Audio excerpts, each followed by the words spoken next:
contame un poquito qué recuerdo tenés de tu primer clase de tenis y un Sí, poquito de tu primer profesor. También me quiero meter en ese tema. perfecto. Primera clase, más o menos a los 14, 15 años, yo venía de jugar al fútbol, no era muy habilidoso, Bien. había que buscar otros caminos y miraba mucho tenis en la tele, jugaba en el patio de mi casa, incluso. ¿Esto de ver tenis en la tele Sí. era, digo, hay algún familiar que te haya inculcado el ver o fue más, agarré un partido, agarré dos y me copé a ver tenis? No, mi viejo miraba, no era fanático, pero miraba bastante. Me empecé a unir un poquito a él cuando miraba por ahí a la noche y después ya me prendí yo solo. Me Bien. copé, empecé a mirar mucho a Nadal particularmente, o sea, me enfoqué mucho en él.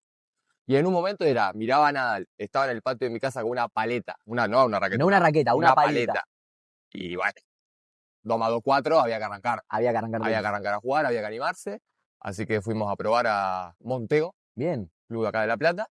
Y bien, la primera clase excelente, ya me enamoré al instante del deporte. Bien, mira qué copado eso. ¿Tu primer Sí. profe? El primer profe se llamaba Peto, ¿Tipo grande? un tipo Tipo grande, grande. sí, cincuentón, muy macanudo. Y me acuerdo de la primera clase me dijo, ¿vos dónde jugaste? O sea, él pensaba que yo ya jugaba. Y eso la verdad que me subió un poquito la autoestima. Ya es Porque un yo, comentario positivo claro, para la primera clase. exactamente, yo no había jugado nunca y él pensó que sí. Así que bueno, tan malo no soy, evidentemente. Bien.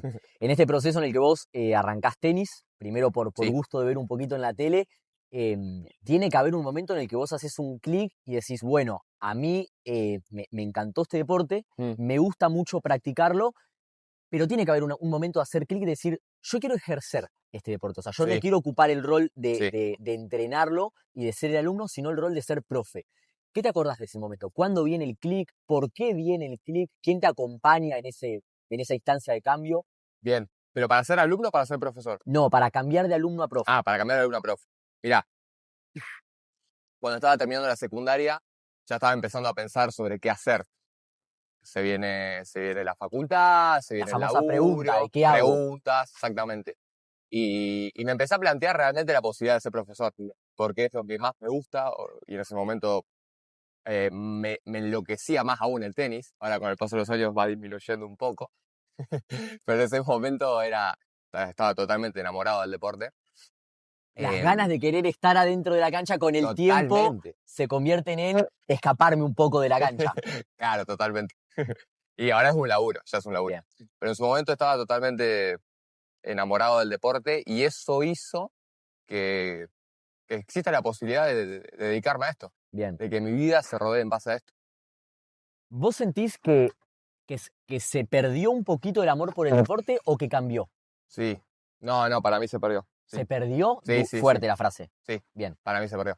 Sí, ¿En pos de qué? ¿De saturarte, de estar todo el tiempo en contacto con la cancha, con la raqueta, con los alumnos, correcciones, técnica? ¿Por qué lado viene? bien, no, yo pensé que me decías si se perdió en el alumnado, no, en Ah, mí bien. decías. No en vos como profesor. No, en mí no, el deporte me sigue gustando. Bien, Sí, lo que no me divierte tanto ya es jugarlo. bien. O sea, no me copa tanto la idea de jugarlo. Ahora, de verlo y de enseñarlo, todo esa parte, sí, me Eso se encanta. mantiene Sí, igual. Bien, eso me encanta. bien, Sí, excelente. totalmente. No, eso se mantiene. Bien, bien. Bueno, nos fuimos un poquito, pero estábamos hablando de ese cambio en el que vos pasás de ser alumno a ser profesor. A vos te tocó por esto de estar terminando el secundario y hacerte la pregunta Sí, de cómo va a continuar tu vida, pero quiero volver un poquito para atrás sí. y preguntarte un poco la diferencia entre esas clases que vos tomabas cuando eras chico y eras alumno a las clases que das vos actualmente, ya desde otra posición, desde otra perspectiva. ¿Qué diferencias puntualmente se te vienen a la cabeza? Mira, lo primero que se me ocurre es que quizás eran clases un poquito más serias, por ahí un poco más cerradas. Había un poco más de distancia entre el alumno y el profesor.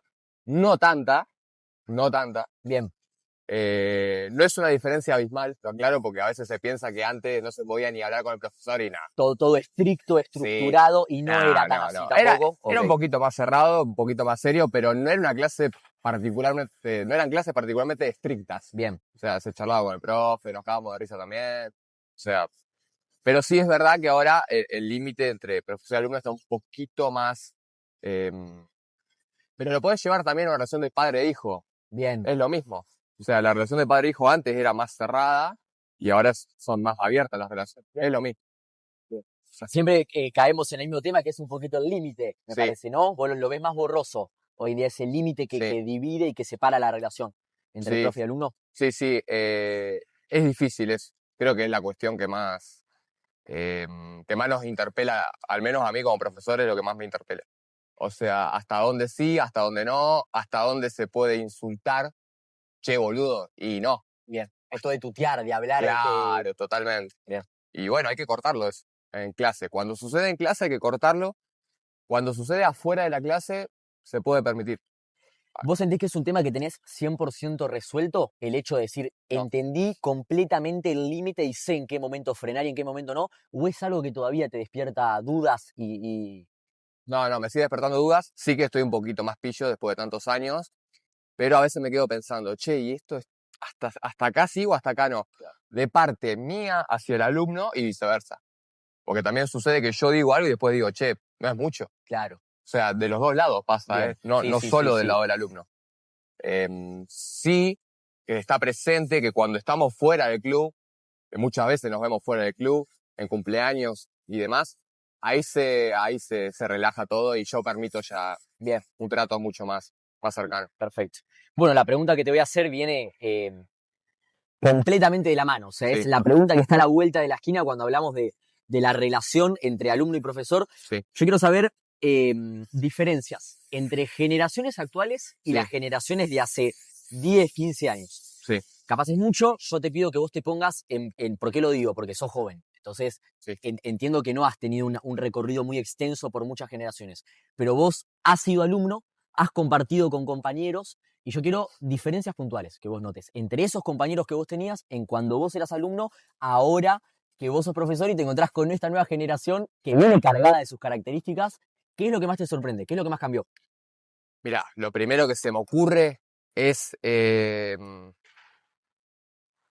los límites, tiene un poco que ver con lo que hablamos recién, están un poquito más, son más extremos. Bien. Bien. En su momento, cuando el profesor me decía, vos tenés que hacer tal cosa, iba y lo hacía sin ningún tipo de reproche, ni no hacía ninguna mueca. Sí, decía que sí todo el tiempo. Y ahora eso no sucede. El alumno te pelea un poco. El alumno pelea mucho bien. más. Pelea en el sentido no de pelear propiamente dicho, sino esto de como que te rasquetea un poco Sí, total. el no hacer o el hacer hasta ahí nomás. Sí, ¿Notás que eso pasa? Totalmente. Por dos lados. A veces sucede el planteo de, está bien, te escucho y tenés razón, pero no me... Eso sucede mucho. Bien. O sea que ahí en realidad no es ya una falta de respeto, porque en realidad me están dando la razón, pero no hay una actitud de decir, bueno, lo voy a intentar y vamos. Bien. Es como, te entiendo, está bien lo que me estás diciendo, pero no me va a salir, no puedo hacerlo. Como una cuestión de negatividad ahí ya. Bien. ¿Vos lo apropiás a esta generación esto? ¿A esta generación de alumnos? El hecho de capaz, el decir, no puedo y no doy esa cuota extra para intentar que me salga, sino que termino recayendo mucho en el no puedo. ¿Lo ves propio acá? ¿Sentís que es algo que pasó todo el tiempo? ¿Ahora está más sensible? Yo creo que está ahora mucho más en boga por la cuestión de que hay mucha menos tolerancia a la frustración hoy día que hace un par de años. Los tiempos son cada vez más acotados, por lo tanto el alumno quiere todo el tiempo la respuesta inmediata. ¿Bien? Gran tema ese. Y eso es un problema. O sea, yo no te puedo corregir en 2 o 3 bolas un error tan rápidamente. Lleva tiempo, lleva mucha repetición, paciencia, y eso es muy difícil. Más en este deporte. Eso es muy difícil. Más en este deporte que es muy técnico. Técnico, repetitivo. Es muy técnico y muy repetitivo. Después me quedé con algo. La segunda instancia que sucede dentro del diálogo con el alumno es, que este sería el peor de los casos, digamos, ya es cuando te dicen, vos no tenés razón, o, digo, ¿se entiende? Ahí ya viene el hecho de contradecir. Y ahí ya estamos al límite de la falta de respeto y ahí volvemos al anterior tema. O sea, ¿hasta dónde vos me podés decir, a mí que soy el profesor, esto sí, esto no? A mí me gusta igual, yo valoro que las personas me digan lo que van sintiendo y si ven que algo no... o sea, no están de acuerdo con algo que yo le digo, me parece bien, siempre desde el respeto. Bien. Y siempre entendiendo que yo soy la autoridad. Y eso a veces no sucede. Y ahí se vuelve un problema. ¿Bien? En el primer de los casos es un problema, pero más ligado a a una cuestión de carácter o de ellos, y ya en la segunda es más un problema de respeto con el profesor. Con el profesor como figura. Exacto. ¿Qué es lo que más te sorprende de los alumnos hoy en día? Lo que más me Vos trabajás sorprende. mucho con chicos. Sí, muchísimo. Bien, quiero caer en eso. En Bien. la escuela infantil, en los niños. ¿Qué es lo que más te sorprende? No me deja sorprender que digan no puedo después de intentarlo una vez o dos. Eso no me deja de sorprender. Es absolutamente ilógico que te salga algo intentándolo una o dos veces. O sea, es imposible. Y eso sucede constantemente. O sea, yo genero una corrección en el alumno, la llevo a cabo una o dos veces y dice, no puedo. Y no, obvio que no. O sea, eso lleva tiempo, como dije hoy, lleva paciencia. Y ahí aparece más el psicólogo que el profe. Totalmente. Cuando uno trabaja con los niños, viene algo implícito Sí. en esa relación profesor-alumno, nene chiquito, que es el padre. Sí. ¿Qué relación tenés con los padres? ¿Cómo los ves actualmente? Uf, ¿Los ves metidos en el proceso de formación? me voy a comer. ¿Los ves aportar? Llegamos al punto de la conversación. Sí. ¿Qué visión tenés? Y hay un poco de todo, hay de todo. Hay padres que son cercanos a los hijos, pero a la vez muy respetuosos de sus procesos, y esos son es el tipo de padre que más aprecio, digamos. Ese padre o esa madre que es cercano con su hijo, con su hija, que le está encima, pero que también tiene respeto por su trabajo, trabajo por su desempeño en la cancha. Bien. ¿Te gusta que los padres se queden a ver la clase? ¿Que se queden a la clase? Sí, no me molesta. Bien, no me molesta. Siempre y cuando no estén pegados acá al alambradito este. Bien. Ya cuando la postura es estar ahí, no me gusta tanto. ¿Por qué? ¿Qué te genera? Me genera que el nene se va a inhibir, va a estar atento a lo que dice el padre. A la mirada del A padre. la mirada del padre, por más que no diga nada incluso, porque al estar presente ya el nene reacciona de otra manera.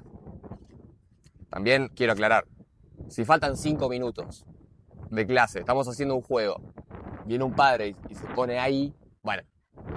Se entiende, Se más entiende. contextual, es el contexto. Es el contexto también. Ahora sí, vas a estar una hora entera apoyado mirando, por más que no digas nada, el nene entiende que vos lo estás juzgando. Bien. Entonces no me molesta siempre y cuando estén un poquito más distanciados y en lo posible que haya la menor comunicación posible entre el padre y el hijo. Bien. En la clase, que Durante la prácticamente clase no haya comunicación. Bien. ¿Qué tanto influye qué tanto incide el padre en la vida tenística del alumno? No te hablo en un proceso capaz ya en el que el alumno empieza a competir, porque quizás ahí aparece el hecho de acompañar, de quiero irme al entrenamiento. Digo, Sí. el nene puede mejorar más rápido, puede acaparar mejor la técnica si tiene un padre atrás que le está constantemente, che, miremos este partido de tenis, agarremos la raqueta en casa, vayamos a jugar a la plaza. ¿Incide el padre o la responsabilidad de la trayectoria es 100% del profesor, del que está dentro de la cancha? Es una buena pregunta y la respuesta va a ser un poco gris. Creo que es muy importante el acompañamiento del padre, o sea que tiene que estar, me parece bien. Y está bueno que fomente a mirar tenis, a ver partidos, a ir a clubes, todo eso me parece perfecto. O sea, debe estar incluso. Pero tiene que haber un límite y entender que el nene es... ya tiene el tenis es un deporte individual. Entonces, el nene ya tiene la responsabilidad de manejarse por sí solo. Qué gran frase. Y eso a veces es difícil de que el padre lo entienda. Después, cuando termina el partido, en ese momento tiene que haber una charla, debe haberla, pero que no sea desde un lugar de vos hiciste todo mal, ¿no? ¿Se entiende? O sea, que no sea todo como una cuestión de juzgar todo el tiempo lo que hace el pibe. Bien. Si vos tuvieses que aconsejar a un padre para Sí. que tenga una charla con su hijo post partido, vos le dirías, che, toca, ¿qué puntos son los importantes que un padre abarque y se dirija hacia esa comunicación cuando el nene termina de jugar? Por las dudas, reaclaro. Tiene que estar la comunicación, ¿eh? O sea, Bien. eso tiene que estar, no estoy diciendo que no. Sí, lo que tiene que aparecer un poco es el tacto y la amabilidad con el nene. O sea, está bien que recaigan cuestiones de lo que sea, técnicas, tácticas, mentales. Para mí se puede hablar de todo. Un padre puede hablar con un hijo de cualquier cosa, de cualquier aspecto. Todo es valioso. Pero siempre y cuando sea desde el tacto y de la amabilidad. Bien. Y más si viene de perder. bien, más todavía.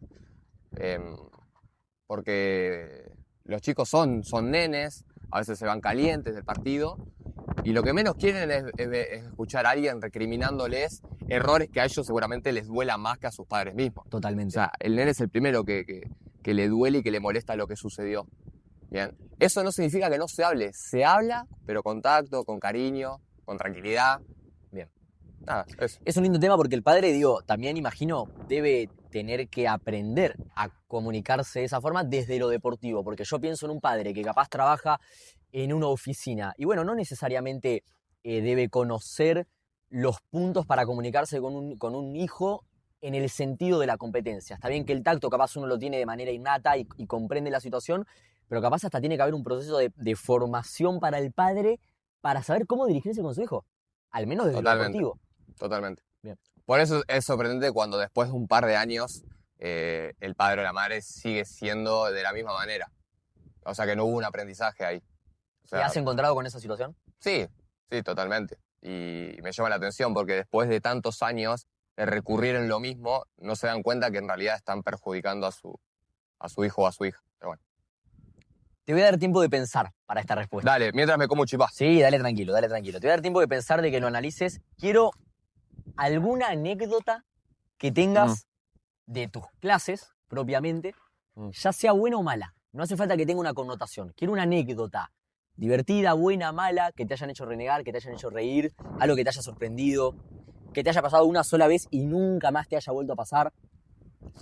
Mira, lo primero que se me viene a la mente es... acá me voy a auto boicotear, Bien. pero no hay problema. Tuve 2 momentos donde golpeé ojos de alumnas. 2 momentos puntuales. En uno fue bastante absurdo porque yo estaba pateando pelotas con el pie. Para el otro lado de la cancha, la alumna se cruza en el medio, no la veo. Yo estaba pateando la pelota con el pie, pero mirando para abajo. O sea, no estaba mirando lo que pasaba adelante. En un momento la alumna se cruza. Mi pelota va dirigida increíblemente bien, porque con el pie no pateo tan bien. Pero fue justo a los ojos y le pegué acá. Y encima, increíblemente, esa persona tenía una prueba de actuación ese mismo No, día. por favor. Así que bueno. Nada, eso fue... La verdad que me sentí muy mal. Y me imagino. Me sentí muy mal. Después la segunda ya es un poquito más perdonable porque fue en una clase que yo también estaba pegando fuerte a propósito para que traten de reaccionar y de aprender a manejar una bola fuerte. Veme que esa persona tenía anteojos justo. Claro. Entonces sus ojos en realidad no sufrieron, pero le rompí los anteojos. Mira vos, por favor. Pasó 2 veces, no va a volver a pasar. Bien. Creería que no. Nunca digas nunca, Pero vamos a intentar que no. ni tampoco para siempre. Bueno, vamos a meter un cambio bastante abrupto de tema. Sí. Estábamos hablando mucho de la formación de los niños en escuelita, de los padres acompañando. Yo quiero pasar a otro nivel, quiero pasar a otra instancia, me quiero meter en el tema de la competencia. No necesariamente amateur, o sea, me quiero ir capaz un poquito a lo que es el profesionalismo. La primera pregunta que tengo para hacerte es, ¿qué pasa cuando un alumno comienza a mostrar esas condiciones para decir, che, salimos de la escuelita y nos empezamos a tratar de caminar al profesionalismo? ¿Cómo lo encara un profesor? Sí. Sí, lo primero es por ahí algunas cuestiones más técnicas.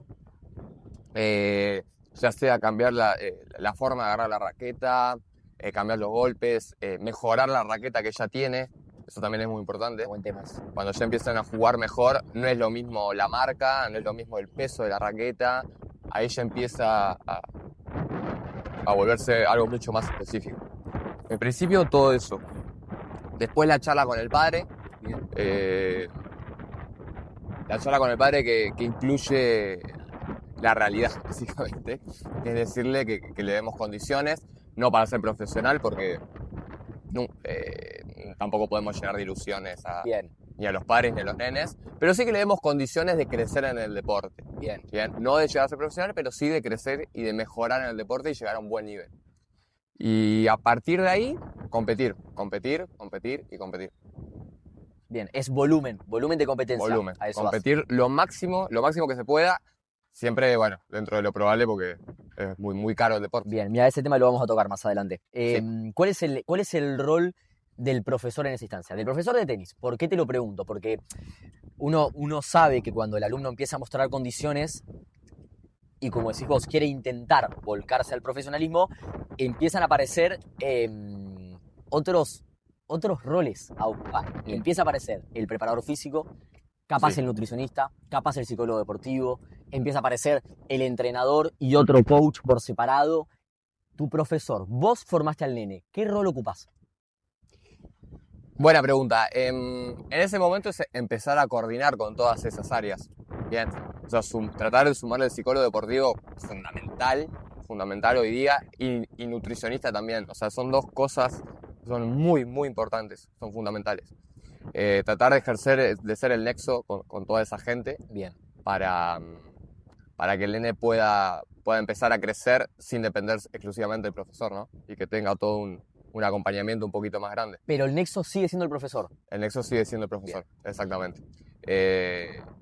Hasta que llega a la instancia, a veces, del psicólogo deportivo, a veces se complica eso por una cuestión, puede ser una cuestión económica, de que es un gasto más, o puede ser porque el nene o el padre se nieguen. Bueno, hasta ese momento el profe es el psicólogo. Bien. Sin duda. Me encantó ese tema que tocaste, no era una pregunta que yo tenía preparada, pero Sí.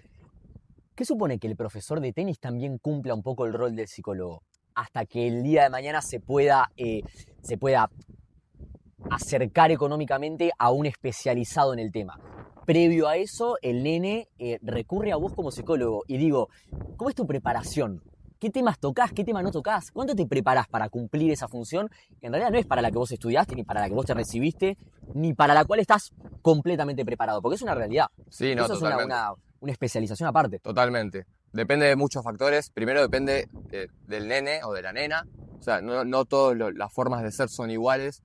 Las personalidades son distintas. Entonces, a partir de eso, yo tengo que ir dando respuestas diferentes. O sea, no es lo mismo tratar con una persona que negativa, con una persona que siente nervios. Digo, son todas cuestiones distintas. Por lo tanto, incluyen abanicos amplios. Bien. En mi caso, yo siempre que voy a decirle algo, ya sea a un nene o una nena, lo pienso y lo repienso. Bien. Hay mucha instancia de reflexión hasta Sí, que... hoy día se puede hablar, está permitido legalmente en el tenis hablar durante los partidos. Por lo tanto, eso lo hago, pero antes de llegar a esa instancia, sí o sí, pienso y repienso lo que le voy a decir. O sea, lo tengo claro ya. Después igualmente obviamente que me puedo equivocar y post partido puedo llegar a decir, che, por ahí no era por acá, era más para llevarlo por otro lado y lo corrijo y lo mejoro para la próxima. Pero como cualquier cosa en la vida también lo he mejorado con práctica, digamos, Experiencia. con experiencia. Paso el tiempo. Hacerlo tantas veces, tanta cantidad de veces, también lo entiendo más natural últimamente y no tengo ya que pensarlo tanto quizás. Económicamente hablando, ¿qué supone pasar de entrenar en una escuelita a querer orientarse a la competencia? Y el cambio es muy brusco. Es un deporte muy caro en cuanto a mantenimiento de lo que son los elementos, como puede ser la raqueta, desde el hecho de siempre tratar de tener 2 o 3 raquetas. Cortar la cuerda muy seguido también lleva a que de base tengas un gasto mensual muy grande por cortar las cuerdas, zapatillas bastante seguido. Bueno, todo lo que es ropa, pero más allá de eso, además de todo eso que por ahí es una obviedad, después las inscripciones a los torneos son caras, hay una mensualidad que hay que pagar también para competir, o sea, más allá de la inscripción del torneo. O sea, uno paga una membresía y aparte paga la inscripción del torneo. A todo esto, viajes, en el caso de, como hablamos recién, de que quiera sumar un psicólogo, un nutricionista, ya se vuelve muy costoso, muy costoso. Mirá la pregunta que te voy a hacer. Es compleja, Sí. Vamos a analizarla, tomate tu tiempo. Sí. Yo quiero saber si vos creés que es más importante prestarle atención a la mentalidad cuando uno se está volcando a la competencia que cuando uno ya está entrenando en escuelita. ¿Ese cambio en la competencia te obliga a prestarle más atención a la mentalidad del jugador o es un tema que ya es importante desde el vamos? Muy buena pregunta, excelente pregunta. Lo que sucede ahí, para mí la mentalidad, se podría decir que obviamente que es importante en ambos sentidos. Lo que pasa es que cuando el nene empieza a arrancar todavía no compite tanto. Y la cuestión mental, si bien en los entrenamientos también influye y es fundamental, es todavía mucho más fuerte en la competencia. Por lo tanto, siempre se va a notar más el aspecto mental de una persona que compite. Es más importante, o sea, lo afirmo, la pregunta, es más importante en alguien que ya está jugando mucho mejor por una cuestión de que compite más seguido. Y al competir más seguido es más estrés, más nervios, constantemente. Y esta persona que está arrancando juega quizás un torneito cada tanto. Bien. Repito, obviamente que también hay que tener una buena mentalidad para entrenar. Pero la competencia es otra cosa. Cuando hablas de una buena mentalidad para entrenar, Mm. ¿qué cosas no pueden faltar mentalmente para volcarse en un entrenamiento? Bueno, un poco lo que decíamos hoy, o sea, tener un poco de paciencia. Paciencia, cuando las cosas no salen, actitud. A veces también se espera que las cosas salgan por sí solas y hay que poner un poquito de uno. Y la tercera, yo creo que es clave en la mentalidad del nene estar enfocado en la clase. Bien. O sea, parece una Una obviedad. obviedad, Es pero una obviedad, son pero temas que estar se tocan. enfocado y concentrado. Si yo te estoy diciendo y te estoy tratando de cambiar o de mejorar algo, realmente enfocarse y concentrarse en eso, que muchas veces no sucede. O sea, nosotros nos damos cuenta, por ejemplo, cuando hacemos una corrección, él lo sabe porque trabaja conmigo, trabaja de lo mismo que yo. Uno corrige o intenta hacer una corrección a un nene y después inmediatamente te das cuenta que no lo está intentando, que ni siquiera lo está intentando, o si lo intenta es muy vago. O sea, que falta ahí una profundización. Es fuerte lo que te voy a preguntar. Dime. Con esto vamos a cerrar y vamos a pasar ya al tramo final de la charla, de la entrevista. No estaba preparado, pero lo quiero saber. Si vos tuvieses que enumerar el grado de atención que maneja un niño en una escuelita de tenis. Un nene de entre 8 y 12 años, llegando hasta los 15 y 16 años también me gustaría saber. Del 1 al 10, ¿cuál es el grado de concentración? Si tuvieses que ponerle un número. Es fuerte la pregunta, quiero que la pienses bien. Bien. ¿Coincidimos en un 6? ¿Un 6? ¿Un 6? ¿Coincidimos? Puede ser. Yo me ¿Puede puedo, ser me un puedo 6? acercar a ese número. Y yo creo que sí. Un 6. Sí, yo creo que hay un aspecto ahí que hay que mejorar claramente. Pero bueno, también va a una cuestión mucho más amplia de los tiempos que se viven hoy en día. La modernidad. Y sí, toda esta cuestión instantánea, nada. O sea, eso hace que repercuta en un montón de ámbitos que tampoco uno puede controlar todo. Bien. Bueno, vamos a pasar ya casi a un tramo final. Vamos a descontracturar un poquito y vamos a comenzar con un juego, ¿sí? Bien. Es importante Ujú. ¿sí? Yo te voy a nombrar 10 situaciones específicamente y vos le vas a poner, mira, como hicimos recién, una numeración del 1 al 10 de qué tan importante te parece. No es un ranking, no es una cosa más importante que la otra, es un número propio para cada situación, ¿sí? Vamos con la primera. ¿Qué tan importante es, según Mati Marini, que el alumno mire tenis por fuera de la clase? Hay que hacer la ecuación del resto de las preguntas, pero Bien, pero por eso, no es orden. no es orden. No es que no es No, esta no. ocupa el puesto 8 y ninguna otra puede ocupar el puesto 8. Claro. Es del 1 al 10 individual cada una. Bien. No, yo diría que un 9. Ah, muy importante. Demasiado importante. Porque después se ven errores en la cancha que se explican por no mirar tenis. Bien. Lisa y llanamente, por ejemplo, el otro día sucedió con una alumna, ¿la puedo nombrar? Va a ver, la vas a quemar, pero bueno. La voy a nombrar. Dale nomás. Mora Puntí. Jugó en un torneo importante, porque es una persona que ya compite y que juega muy bien. Pero se dio cuenta a la media hora de partido, o más aún, que jugaba contra una persona que era zurda. O sea, estaba jugando contra una persona que no era diestra. Y eso en el tenis es demasiado importante. Cambia habitualmente. Cambia todo el panorama. Y que no lo haya detectado es preocupante. Preocupante. Vamos con la situación número 2. ¿Qué tan Sí. importante es que el alumno haga Mm. o haya hecho otro deporte antes de la primera clase de tenis?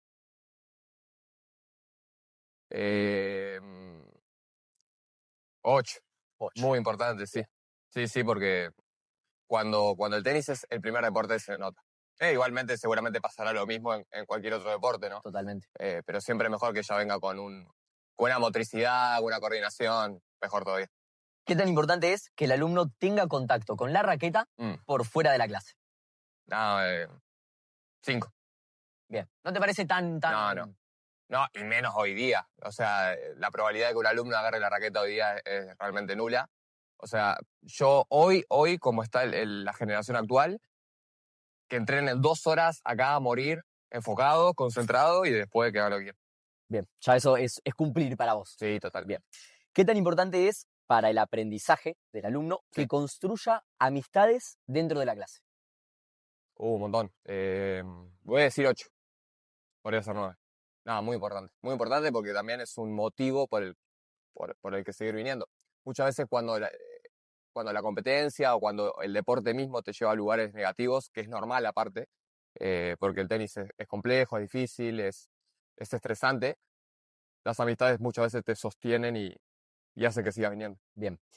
¿Qué tan importante es, dejando de lado al profesor, Sí. que el club donde trabaja contribuya a la formación del alumno? 9 porque nada, si bien uno está muy presente en el club, en definitiva el club no pertenece a uno, así que ellos estén contribuyendo y colaborando es fundamental. ¿Qué tan importante es que el alumno se alimente bien? Oh.